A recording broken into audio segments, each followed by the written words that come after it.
Hello and welcome to my cruise pod. I'm Melissa, a university professor who loves to cruise and loves to talk ship.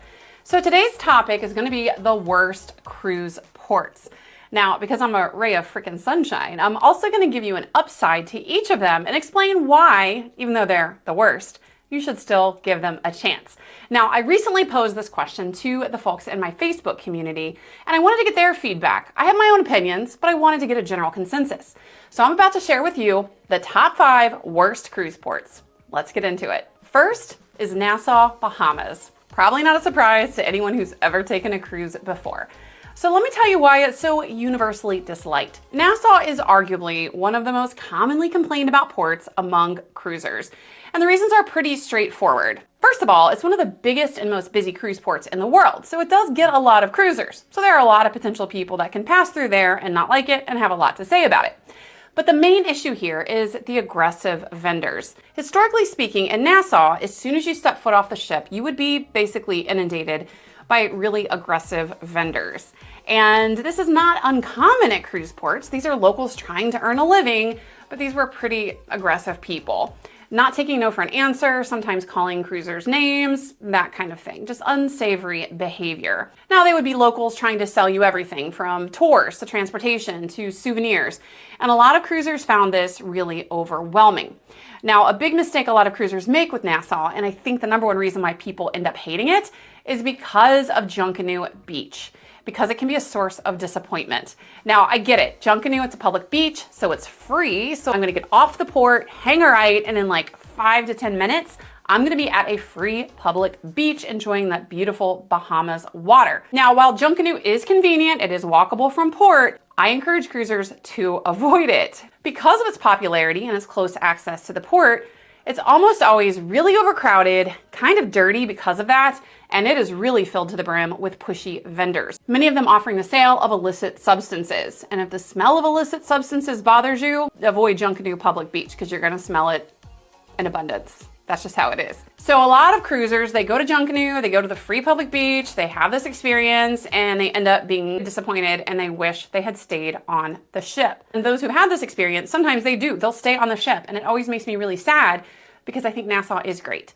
Now, when I asked my Facebook community about their least favorite ports, Bob R. weighed in to say, my bottom 3, Nassau, sorry prof, Belize, and Roatan. Now, Bob clearly follows me on social media, and he knows that I am a big fan of Nassau and a big Nassau apologist. So why do I love Nassau so much? Let me tell you why I think it is worth a visit. Now, despite its reputation, Nassau is actually one of my favorite ports, which surprises people because it is so universally disliked.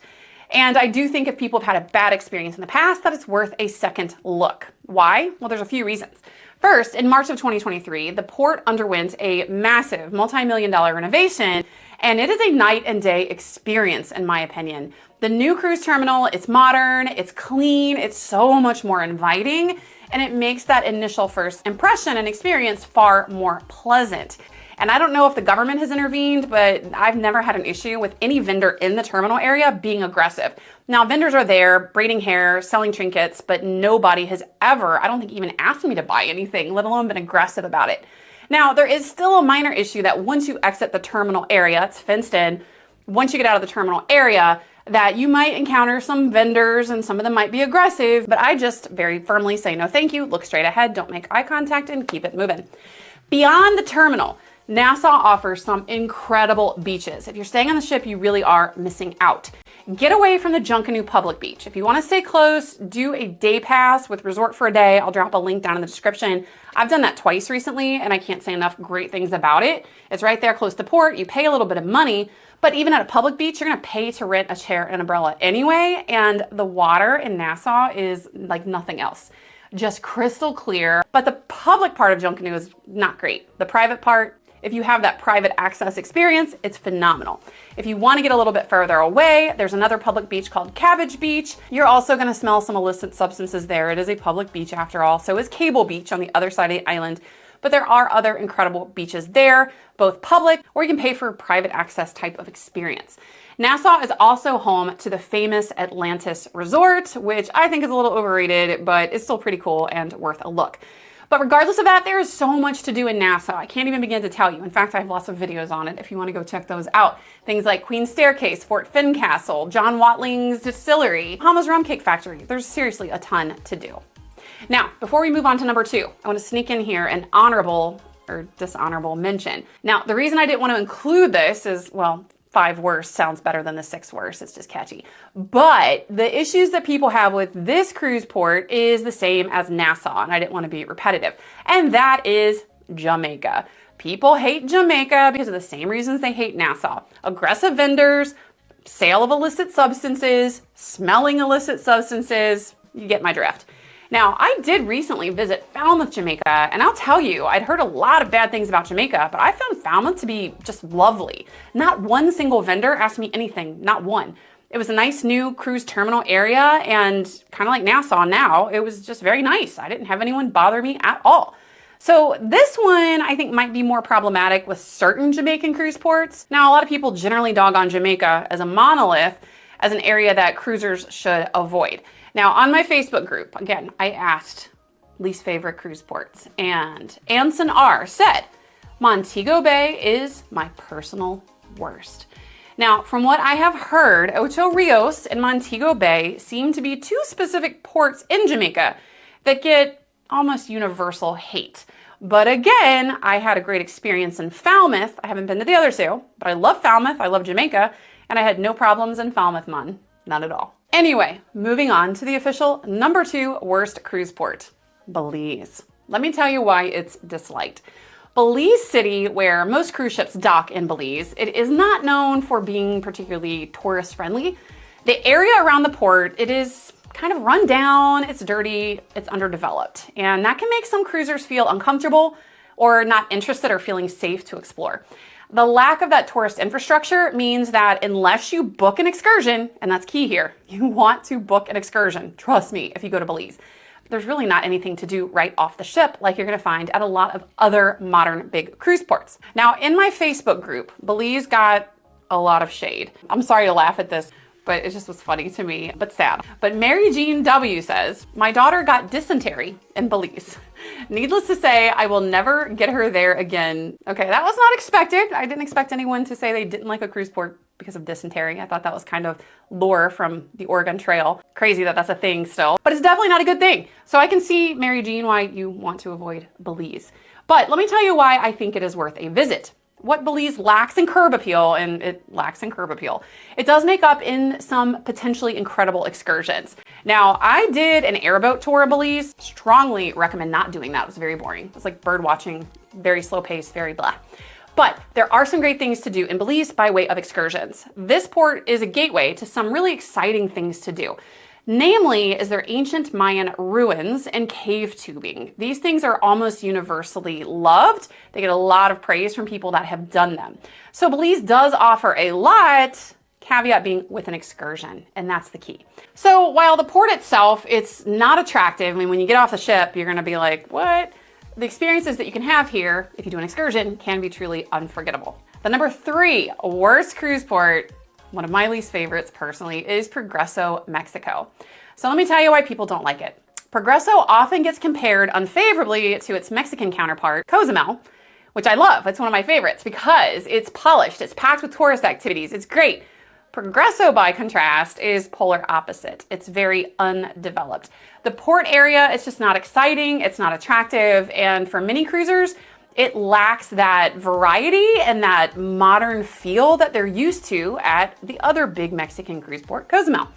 There's also a really limited infrastructure for tourists. I will say of all the cruise ports I've visited, and there have been a lot, Progreso is probably the only one where very close to the terminal area, there were a lot of shops and vendors that did not speak English. Thankfully, hablamos poquito español, and they didn't take credit cards, and that was shocking to me. And some of them didn't take US currency. And this is probably xenophobic, but I'm just used to everyone, especially in Caribbean cruise itineraries, taking US currency and taking credit cards and being pretty fluent, or at least conversational in English. So it was a little bit of a culture shock here. And that can be a disappointment for people that are used to that more typical vacation experience. Now, in the Facebook group, I did get a lot of hate for Progreso. Cynthia G said, didn't care for Belize, back to Belize, but Progreso, was the worst. But let me tell you why it's worth a visit. And again, I do not love Progreso. It's one of my least favorite, but it is authentic. A lot of people criticize cruising because it is basically rolling up on this big, modern, convenient cruise ship. You get off at a cruise terminal and it's all commercialized and it's all catered to Americans. But Progreso is some authentic Mexico. It is not a tourist haven like Cozumel where you feel like you're in a Mexican restaurant in America. And that's what makes it unique. If you're looking to experience some real Mexican culture, Progreso delivers on that front. You can actually explore local markets, but again, make sure you have the right currency and you can at least speak a little Spanish. You can try authentic Mexican food and even visit nearby attractions. And they do have some cenotes and things like that. And there are some Mayan ruins. So this is a more low-key, authentic experience. You definitely do not want to just walk around the town at this one, just like Belize. But Progreso does have some good things to offer. Not to pick on Mexico, but the number 4 most hated cruise port is Costa Maya. Let me tell you why people don't like it. Costa Maya is another port that just doesn't live up to the hype for cruisers. But the complaint here is very different than what you're going to find in Progreso. While Progreso is very underdeveloped and not modern, Costa Maya is not that. Costa Maya's got a very nice port area. But there are different issues here. The biggest complaint, the seaweed. If you're looking for a beach day here, it's not going to be a great one. And that could be the case in a lot of the Mexico locations, including Cozumel and Progreso. The beaches here are often covered in sargassum, which is a type of seaweed that is prevalent in the area. And some days it's worse and some days it's better. But if it's pretty bad, it kind of makes a beach day impossible unless you just want to lay out in the sand. Now, another problem with Costa Maya is that it has earned itself the unfortunate nickname of Costa Maybe, because it is one of those ports that is really likely to get canceled due to weather conditions. I don't know the official statistics, but from what I hear anecdotally, I would say it's probably the number 1 most canceled cruise port. I'm not sure why, but it's something with the location and wind patterns, but it often makes it really windy and too dangerous for cruise ships to safely dock. So if you have Costa Maya on your itinerary, you always want to make a plan B because you don't know if you're gonna actually get off the ship.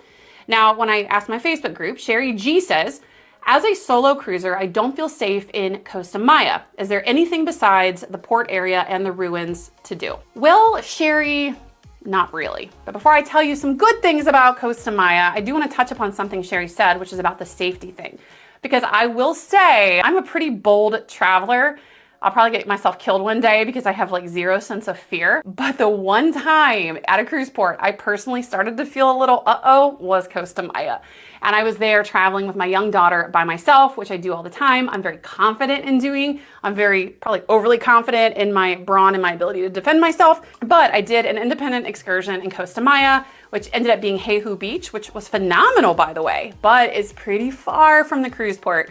And when I was taking a taxi there, I was in rustic Mexico. I mean, it was back roads, dusty. And I actually had a moment and my phone wasn't working great. And I'm like, uh-oh, maybe I should be a little more cognizant of my safety. So yeah, the one and only time that I felt a little unsafe. But we made it there. It was wonderful. Again, Jeju Beach, fantastic. Highly recommend. But I did have that issue as well. But let me tell you why it is worth a visit. One thing Costa Maya does have going for it, again, polar opposite than its sister port in Mexico, Progreso, is its cruise terminal. That terminal is modern, it's clean, it's pretty cool. It has a lot of stuff to do right inside. By the way, I have free port guides, including all of these ports, at my blog, profmelissa.com. So if you want to know exactly what there is to do at the port area and outside of it, you can check that out for free. At the port, they even have a free large pool area, there's shopping, there's restaurants, there's even a dolphin encounter on site. So there's plenty to keep you entertained if you don't want to risk a beach day, which again is kind of a risk here.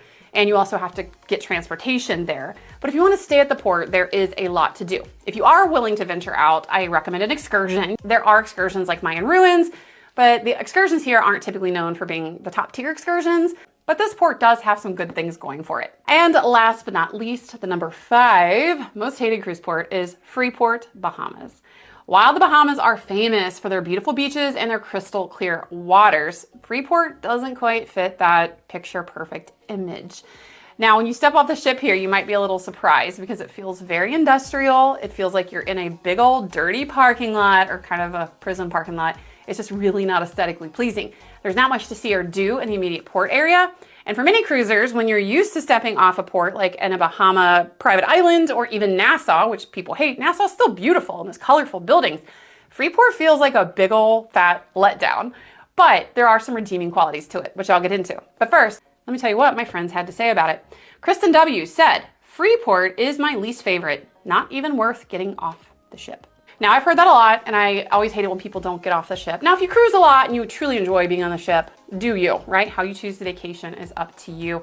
I'm not gonna judge that. But I feel kind of sad sometimes when people are missing out on good things to do at a cruise port and they don't get out and try those things. Now, I've only been to Freeport once. I was very unimpressed. I would say of all my cruise ports, it's probably up there, top 2, my least favorite. But in its defense, it was bad weather that day. The terminal area truly is just really ugly and unappealing, and it's a big turnoff. But let me tell you why it is worth a visit. Now, like a lot of these other disliked cruise ports, the secret here is to getting out of that port area. The terminal itself, it's again, very unimpressive, but the beaches nearby are just as stunning as those in the other Bahamian cruise ports. If you book a beach excursion or take a taxi to one of these nearby resorts, you're gonna experience those same beautiful white sand, those turquoise, unbelievable waters that the Bahamas are known for. So don't be turned off or dissuaded because the cruise terminal area is not gonna be winning any beauty awards, but those surrounding beaches more than make up for it. So while these ports might not be the most popular, each of them has something unique to offer. And like I always say, even a bad day on a cruise ship, or in this case, a cruise port, is better than a good day on land, or at least back at home. So if you have any of these on your itinerary, don't fret. And if you've been there before and you've been turned off, I encourage you to try again. That's what I do. I personally don't love some of these cruise ports, but every time I go, I'm gonna get off the ship, I'm gonna try something different, and I'm gonna keep trying until I find something I do love. So I want to know, have you visited any of these ports and what was your experience like? Do you agree? Do you disagree? Let me know in the comments. And if you found this information helpful, be sure to comment, like, and subscribe. And as always, visit my blog, profmelissa.com, for tons of additional free cruise tips, free port guides, and everything in between. Happy cruising.